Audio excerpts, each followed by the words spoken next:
সুপ্রিয় শিক্ষার্থীবৃন্দ, আশা করি তোমরা সবাই ভালো আছো। আজকের ক্লাসে তোমাদের সবাইকে স্বাগতম। আজকের ক্লাসে আমি তোমাদেরকে মহাকর্ষ অভিকর্ষ অধ্যায়ের অভিকর্ষ ত্বরণের মান যে পরিবর্তন হয় এই বিষয়গুলো নিয়ে তোমাদের সাথে আলোচনা করব। তো চলো আমরা দেখি কোন কোন বিষয়ের উপর আসলে অভিকর্ষ ত্বরণের মানটা নির্ভর করে।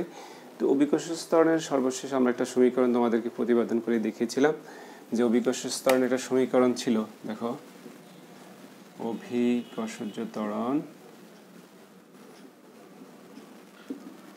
জি ইকুয়াল টু ছিল কত, gm/r²। দেখো এই সমীকরণে তোমরা জানো, আমরা দেখিয়েছিলাম তোমাদেরকে আগে যে জি হচ্ছে মহাকর্ষীয় ধ্রুবক, এম হচ্ছে পৃথিবীর ভর, আর এখানে কি পৃথিবীর ব্যাসার্ধ। তাহলে এই রাশিগুলোর মধ্যে বস্তুর ভর অনুপস্থিত, বস্তুর ভর নেই। সুতরাং আমরা জানি যে বস্তুর ভরের উপর অভিকর্ষ ত্বরণের মান নির্ভর করে না। তাহলে কিসের উপর নির্ভর করবে? এখানে ব্যাসার্ধ একটা ফ্যাক্টর, যে পৃথিবীর ব্যাসার্ধ। তাহলে এক নম্বর আমরা বলতে পারি অভিকর্ষ ত্বরণের নির্ভরশীলতা। তাহলে কোন কোন বিষয়ের উপর নির্ভর করবে? একটা হচ্ছে পৃথিবীর, দেখো পৃথিবীর আকার। কেন আকার? কারণ তোমরা জানো পৃথিবী হচ্ছে একটু চ্যাপ্টা, খানিকটা কমলা লেবুর মতো। তো যেহেতু চ্যাপ্টা, সুতরাং তার দুই অংশে তার ব্যাসার্ধ কী হবে? একটু ভিন্ন হওয়ার কারণে জি এর মানও কম বেশি হয়। আমরা দেখাবো কতটুকু কম বেশি হয়। তারপর দেখো দ্বিতীয় অংশ হচ্ছে পৃথিবীর পৃষ্ঠ থেকে পৃষ্ঠ হতে উচ্চতা।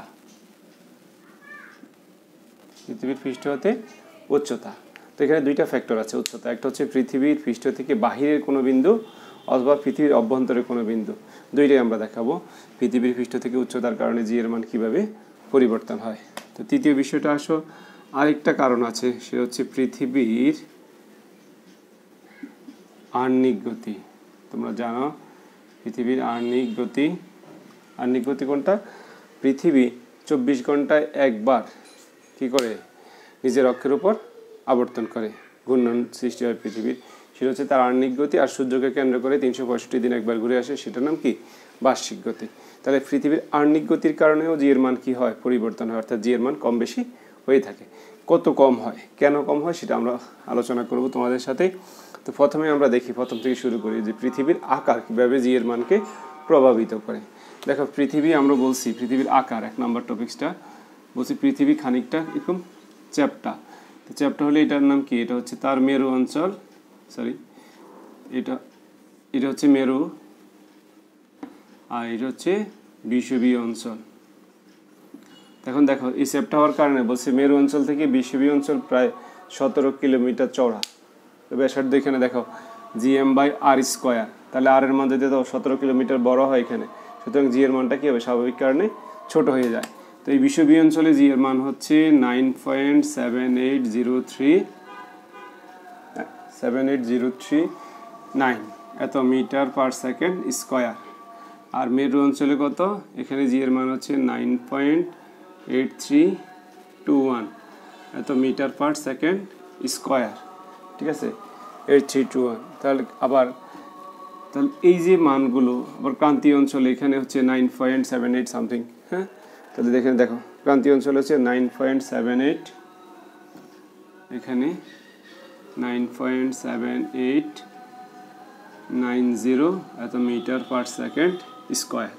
তো এইভাবে জি এর মান কী হবে? বিভিন্ন অঞ্চলের জন্য জি এর মান কী হয়? বিভিন্ন হয়, কারণ হচ্ছে তার ব্যাসার্ধ। তো এই জন্য বলছে জি এর মানটা আসলে কত হবে। তো ধরা হয় জি এর প্রমাণ মান হচ্ছে 9.806, ঠিক আছে, 9.80665 এত মিটার পার সেকেন্ড স্কোয়ার। তো এই হিসাবের সুবিধার্থে বা বলার সুবিধার্থে এই মানটাকে ধরা হয় জি এর মান হচ্ছে কত? 9.81 মিটার পার সেকেন্ড স্কোয়ার। এটা আমরা বলতে পারি 9.8 মিটার পার সেকেন্ড স্কোয়ার। তাহলে জি এর প্রমাণ মান কত? 9.81 মিটার পার সেকেন্ড স্কোয়ার। তো চলো দেখি আমরা। এখানে গেল যে আকার। তাহলে তোমরা বুঝলা যে আকারের কারণে, পৃথিবীর আকারের কারণে জি এর মান কীভাবে পরিবর্তন হয়। যেহেতু আমরা বলছি সেটা কার জন্য? তার এই যে দূরত্ব বা ব্যাসার্ধ যাই বলো, এই অংশটা। তাহলে পৃথিবীর পৃষ্ঠ থেকে উচ্চতা। এখন দেখো পৃথিবীর পৃষ্ঠ থেকে উচ্চতা, যে পৃথিবীর পৃষ্ঠ থেকে যদি উচ্চতার পরিবর্তন হয় তাহলে জি এর মান পরিবর্তন হয়। কীভাবে পরিবর্তন হয়? একটা হচ্ছে, তাহলে এটা দুইভাবে আমি বলছি, একটা হচ্ছে পৃথিবীর এক নাম্বার হচ্ছে কি পৃথিবীর বাহিরে কোনো বিন্দুতে, আরেকটা হচ্ছে পৃথিবীর অভ্যন্তরে কোনো বিন্দুতে জি এর মান কিভাবে পরিবর্তন হয়। তো প্রথমে আমরা দেখি পৃথিবীর বাহিরে জি এর মানের পরিবর্তন। ঠিক আছে, পৃথিবীর বাহিরে জি এর মানের পরিবর্তন কত হয় এটা আমরা প্রমাণ করব আজকে। চলো,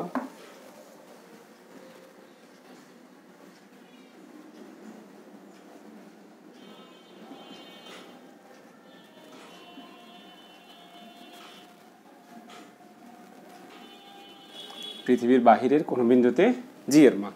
তো দেখো, এটা আমরা বলছি পৃথিবী, তাহলে পৃথিবীর ব্যাসার্ধ তোমরা জানো, পৃথিবীর ব্যাসার্ধ হচ্ছে আর, পৃথিবীর ভর কত, ক্যাপিটাল এম।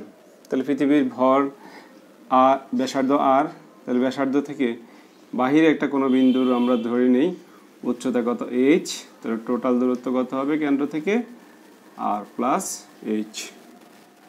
সুতরাং তাহলে বাহিরের এই বিন্দুতে, ওই বিন্দুতে জি এর মান কত হবে, যে পৃথিবী পৃষ্ঠে দেখো, তো আমরা জানি পৃথিবী পৃষ্ঠে জি এর মান কত হবে, জি ইকুয়াল টু হচ্ছে G M by R square. ঠিক আছে, 1 নম্বর সমীকরণ দাও। আর পৃথিবীর বাহিরে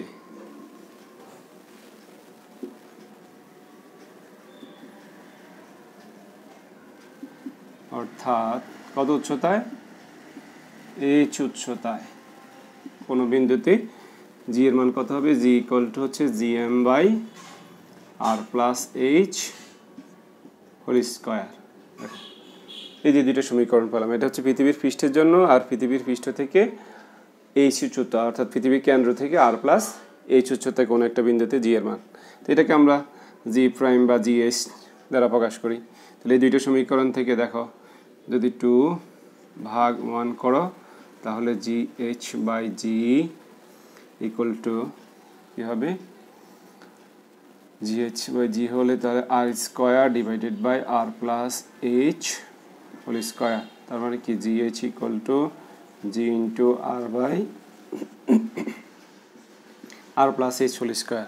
তাহলে এই যে সমীকরণটা, এই সমীকরণের সাহায্যে আমরা পৃথিবীর বাহিরের যে কোনো বিন্দুতে অভিকর্ষজ ত্বরণের মান হিসেব করতে পারবো। পৃথিবীর পৃষ্ঠ থেকে বাহিরের যে কোনো বিন্দুর জন্য অভিকর্ষজ ত্বরণের মান হিসেব করতে পারবো।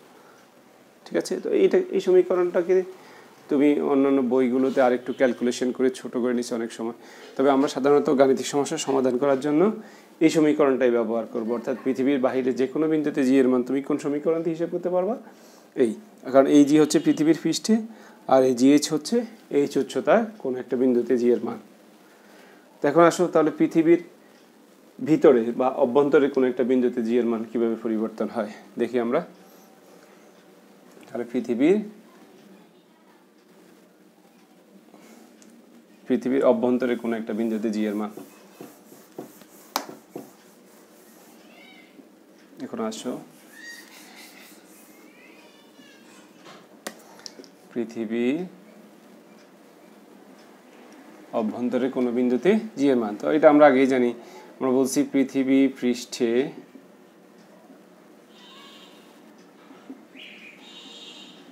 কোনো বিন্দুতে, ঠিক আছে, পৃথিবীর পৃষ্ঠের কোনো বিন্দুতে জি এর মান কত হবে, g equal to G M by R square. এখন একটু দেখো যে পৃথিবীর অভ্যন্তর হিসাবটা হচ্ছে, আমি যখন এটা মনে করো আর ব্যাসার্ধের একটা পৃথিবী, এখন তুমি যদি বাহিরে এতটুকু পরিমাণ অর্থাৎ এইচ পরিমাণ ভিতরে আসো, তাহলে এই দূরত্ব কত হবে, এটা হচ্ছে আর মাইনাস এইচ। তাহলে এটা ছিল এম ভরের পৃথিবী, তাহলে পৃথিবীর অভ্যন্তরে এই অংশ আসলো। তো এখন দেখো পৃথিবী আমি যখন ভিতরে এই বিন্দুতে হিসেব করব, তখন তার কি হয়েছে, এই ভরের এই অংশটা কি হবে, তার বাদ যাবে, এই জন্য ভর পরিবর্তন হয়ে যাবে। তো পৃথিবীর পৃষ্ঠের জন্য ভর কত হবে, এম ইকুয়াল টু হচ্ছে আমরা জানি ভি রো, তাহলে ভি ইকুয়াল টু হচ্ছে 4/3 pi r cube into rho. সুতরাং এই প্রথম 1 নম্বর সমীকরণ থেকে আমরা লিখতে পারবো জি ইকুয়াল টু হচ্ছে g into 4/3 pi r cube into rho divided by, এটা r cube divided by R square. তাহলে জি ইকুয়াল টু কত হবে 4/3 পাই জি আর ইন্টু রো। দেখো তো 2 নম্বর সমীকরণ দিলাম এটাকে। তো একইভাবে আমরা যদি আর মাইনাস এইচ অর্থাৎ এইচ গভীরতায় অর্থাৎ আর মাইনাস এইচ ব্যাসার্ধের জন্য তাহলে জিএইচ কত পাবো? জিএইচ পাবো 4/3 পাই জি আর মাইনাস এইচ ইন্টু রো। 3 নম্বর সমীকরণ। এখন দেখো একইরকমভাবে তুমি যদি এই 3 নম্বর সমীকরণকে অর্থাৎ 3/2 করে দাও, অর্থাৎ 3 নম্বরকে 2 নম্বর দ্বারা ভাগ করো, তাহলে আমরা পাই কি পাবো?